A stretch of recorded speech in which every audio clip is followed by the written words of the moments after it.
How to fix MSVCP100.dll is missing or not found on Windows. 1. Re-register MSVCP100.dll file. To do so, run one of the following commands as admin. regs for 32 path and file name of DLL or OCX 4%1 in, star.dll, do regs for 32/s%14/f%% in, files.txt. Do regs for 32/sc:/system32/% %i2. Uninstall then reinstall.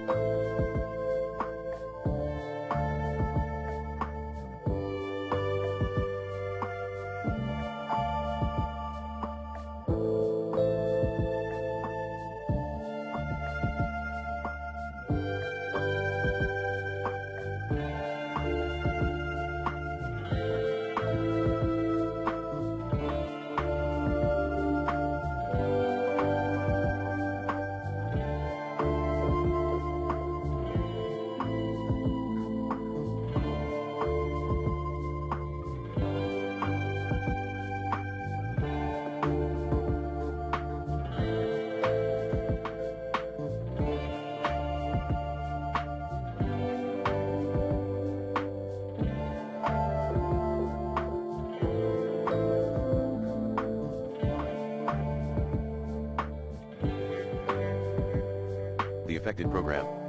3. Uninstall then reinstall Microsoft Visual C++ Redistributable as admin.